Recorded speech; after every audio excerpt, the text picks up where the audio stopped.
नाज़रीन करम, जजेस के खिलाफ मुहिम के हवाले से JIT जो है वो तश्कील दे दी गई है। और अब अगर कोई सुप्रीम कोर्ट का फैसला आता है जिसमें मुल्क का 1100 अरब रुपए लूटने वाले शख्स को अगर सादिक और अमीन करार दे दिया जाता है और अगर आप उसके खिलाफ बोलते हैं कि नहीं ये गलत हुआ है, तो आप पर भी जो है वो फिर आपको 9 मई की तरह जो है वो मजम्मत करनी पड़ जाएगी। नहीं कर सकते, आप नहीं बोल सकते।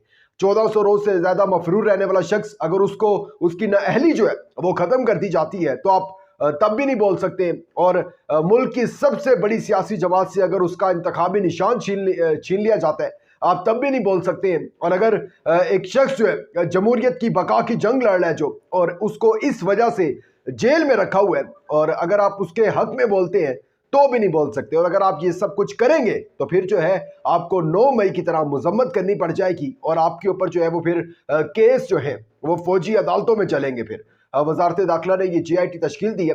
तमाम इंटेलिजेंस एजेंसियों के नुमाइंदे जो है वो भी इस JIT का हिस्सा होंगे। और ये सब कुछ जो हुआ है, ये सुप्रीम कोर्ट के अभी जो रिसेंट फैसले आए हैं नवाज शरीफ के हवाले से, नून लीग के हवाले से, तहरीक इंसाफ के हवाले से, इमरान खान के हवाले से, इलेक्शन के हवाले से, ये JIT उस पर तश्कील दी गई है कि आइंदा जो है जजेस पर काफ़ी ज़्यादा सोशल मीडिया पर तनकीद हुई है, क्योंकि तहरीक इंसाफ के जो एक वोटर्स की तादाद है वो करोड़ों में। जाहिर सी बात है कि जब हैशटैग जाएंगे, करोड़ों में हैशटैग वो होंगे, तो फिर जाहिर सी बात है कि ट्विटर पे टॉप ट्रेंड जब बनेगा तो इन लोगों को तकलीफ तो होगी। ज़ाती जो है वो तनकीद नहीं होनी चाहिए किसी भी जज पर, लेकिन जो फैसला होता है सुप्रीम कोर्ट का, हाई कोर्ट का, सेशन कोर्ट का, कोई भी फैसला होता है वो पब्लिक प्रॉपर्टी होती है, उस पर तनकीद करना, उस पर इख्तलाफ रखना हक है। लेकिन क्या कह सकते हैं, हम एक ऐसे निज़ाम में रह रहे हैं जहां ये सब होना कॉमन सी बात है। इसके साथ साथ सिलेक्शन 2024 में होने क्या जा रहा है और क्या तहरीक इंसाफ पर पाबंदी लगने जा रही है, और जो भी सिलेक्शन 2024 में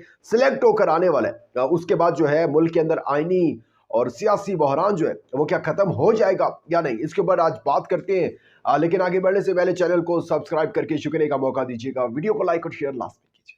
नाज़रीन करम, आप सब जानते हैं कि जो मुल्की हालात है इस टाइम वो मुतनाज़े तरीन हालात हैं। और पाकिस्तान की 75 साल तारीख में इतने मुतनाज़े हालात जो है वो कभी भी नहीं हुए। इसी मुतनाज़े हालात में जो है वो मुतनाज़े तरीन इलेक्शन होने जा रहे हैं। इसी मुतनाज़े हालात में जो है वो मुतनाज़े तरीन निगरान हुकूमतें हैं, ब्यूरोक्रेसी है मुतनाज़े तरीन, और यही ब्यूरोक्रेसी जो है वो इलेक्शन भी करवा रही है। अल्लाह की शान है। पहले ROs होते थे, जजेस होते थे, लेकिन अब जो इलेक्शन है वो ब्यूरोक्रेसी करवाएगी। और याद रखिएगा ये वही मैंने मुतनाज़े ब्यूरोक्रेसी लफ्ज़ जो है वो इसलिए यूज़ किया क्योंकि यही ब्यूरोक्रेसी है जो कि अभी इलेक्शन हुए नहीं है। अभी नवाज शरीफ जो है वो चौथी बार मुल्क के वज़ीर आज़म बने नहीं हैं और मुल्क को दोबारा उन्होंने लूटना जो है वो शुरू किया नहीं है। जमहूरियत का जनाजा एक दफ़ा फिर निकालना शुरू किया नहीं है उन्होंने, लेकिन फिर भी अभी से उन्हें जो है वो वज़ीर आज़म का प्रोटोकॉल मिलना शुरू हो चुका है। आगे पीछे गाड़ियाँ, DC AC प्रोटोकॉल दिया जा रहा है। मरियम नवाज जो है वो ओकाड़ा में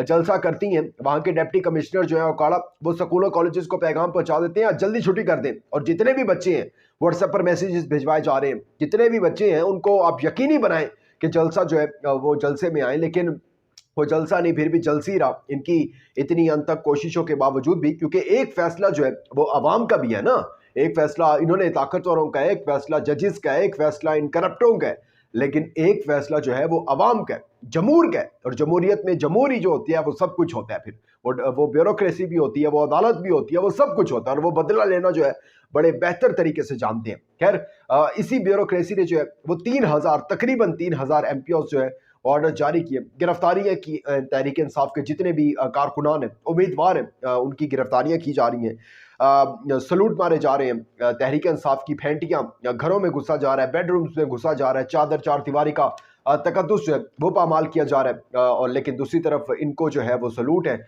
आगे पीछे AC DC की गाड़ियाँ, बड़े बड़े प्रोटोकॉल, ताकि एक वाइब्स ले ना ये वज़ीर आज़म बनने जा रहे हैं, चौथी बार जो है वो मुसल्लत होने जा रहे हैं इन पर।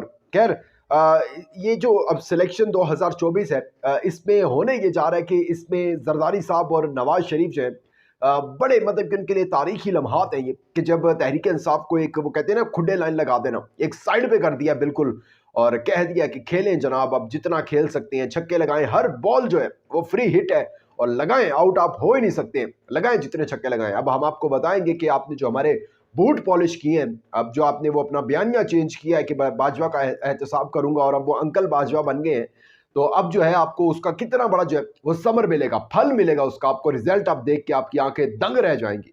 लेकिन इनको नहीं पता कि 1 या 2 साल के बाद इनके साथ भी अगर ये आ भी जाते हैं तो इनके साथ होगा क्या, ये खुद देखेंगे और फिर इनका जो है वो बयानिया जो है बदल जाएगा। लेकिन इस दफा ये लंदन में नहीं भाग सकेंगे, ये इतना जो है ऐसे जाल के अंदर जो है वो फंसेंगे। लेकिन अब बात कर लेते हैं कि क्या क्योंकि अब पार्टी जो है वो इंतखाबी निशान तहरीक इंसाफ को नहीं मिला, और लेकिन पार्टी तो है ना तहरीक इंसाफ अभी, लेकिन अब उस तहरीक इंसाफ पर भी पाबंदी लगने जा रही है। वो कैसे? एक इलेक्शन कमीशन जो कि एक मुखालिफ सियासी जमात बना हुआ है तहरीक इंसाफ के खिलाफ, और उसके पास एक केस है तहरीक इंसाफ का, ममनुआ फंडिंग केस, और उन्होंने करना ही है कि दफ़ा 204 इसके ऊपर लगाना है, और लगा के सबसे पहले जो ममनुआ फंडिंग है उसको जब्त करना है, और जब्त करने के बाद जो है इसको ले जाना है वफाकी हुकूमत के पास, वहाँ अपनी जो है सिफारिशात जमा करवानी है कि ये ममनुआ फंडिंग थी या तहरीक इंसाफ ने ममनुआ फंडिंग की है गैर जो है तरीके से, तो इसीलिए तय है कि तहरीक इंसाफ पर पाबंदी आयद हो जाएगी इस तरीके से। लेकिन ये भी एक पुलसरात से गुजर जाते हैं तहरीक इंसाफ वाले, ये यहाँ से जो है पास कर लेते हैं अपने आप को, जो कि नामुमकिन लग रहा है, क्योंकि सब कुछ ये आप बेशक आपके पास सबूत भी हो, सब कुछ हो, तो जब तक निज़ाम आपके खिलाफ है ना तब तक आप कुछ भी नहीं कर सकते। यहाँ से निकल जाते हैं पुलसरात जो है ये क्रॉस कर लेते हैं, तो उसके बाद 9 मई आ जाता है। 9 मई पर भी जो है वो यही आना है कि अपना ये दहशतगर्द जमात है, 200 से ज़्यादा जो है मकामात पर इन्होंने तोड़ फोड़ की थी, फौजी तनसीबात को जलाया था, उसको यूज़ करते हुए तहरीक इंसाफ पर पाबंदी लगने की तैयारी की जा रही है।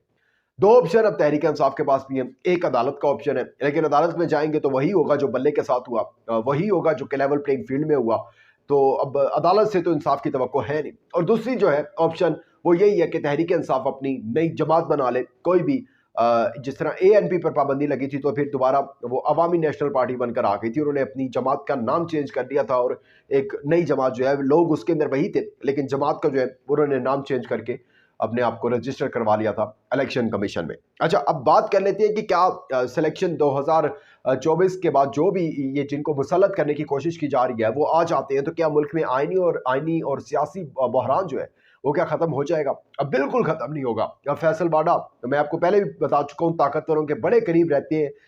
2 महीने पहले का मैं चलवा नहीं सकता लेकिन मैं ज़रूर चलवाता, उन्होंने एक इंटरव्यू दिया और कहा कि तहरीक इंसाफ के पास बल्ला नहीं रहेगा 2 महीने पहले, और वैसे ही हुआ, बल्ला नहीं रहा उनके पास। और उन्होंने ये भी कहा था कि पाकिस्तान तहरीक इंसाफ की हुकूमत नहीं आएगी। रियलिटी की बात की जाए और जिस तरीके से माहौल एक क्रिएट करने की कोशिश की जा रही है, ऑल दो अगर PTI के वर्कर्स जो हैं वो जान मार लेते हैं तो हालात थोड़े से चेंज हो सकते हैं, लेकिन अभी जो रियलिटी है मुसल्लत करने की कोशिश की जा रही है, सब कुछ जो है पाकिस्तान तहरीक इंसाफ के अगेंस्ट जा रहा है और वैसा ही हो रहा है। और उन्होंने एक और बात की कि आज़ाद उम्मीदवार जो है वो ज़्यादा जीतेंगे और कोई भी हुकूमत जो आएगी वो 1 या 1.5 साल से ज़्यादा नहीं चलेगी, स्टेबल हुकूमत नहीं होगी। यानी कि आज़ाद जब ज़्यादा जीतेंगे तो जाहिर सी बात है कि जहांगीर तरीन का जहाज़ जरदारी साहब तो वो तो वैसे ही जोड़ तोड़ हुकूमतों के जो है माहिर है, 30-40 MPs MNAs वहाँ चले गए, 30-40 MP MNA यहाँ आ गए, इस्तेहकाम वाले अपना वज़ीर आला ले आए, जरदारी साहब जो है वो जोड़ तोड़ करके अपने बिलावल साहब को आगे ले आए, या फिर नून लीग भी जो है वो इस्तेहकाम के साथ मिलकर मरियम साहिबा को जो है मुल्क का प्राइम मिनिस्टर बना दे। तो जब ये सब कुछ होगा तो जाहिर सी बात है ना आईनी इस्तेहकाम आने, ना फिर जो है वो कोई सियासी इस्तेहकाम आने, और ना ही जो है वो मुआशी इस्तेहकाम आने। देखते हैं क्या होता है। बड़ी एक अजीब सी सूरत हाल पाकिस्तान में बनी हुई है। अल्लाह पाक पाकिस्तान का हामी और नासिर हो। अपना बहुत ज़्यादा ख्याल रखिएगा, इंपॉर्टेंट फीडबैक देना मत भूलिएगा। दीजिएगा इजाज़त, अल्लाह हाफ़िज़। For more informative videos, subscribe our channel and press the bell icon.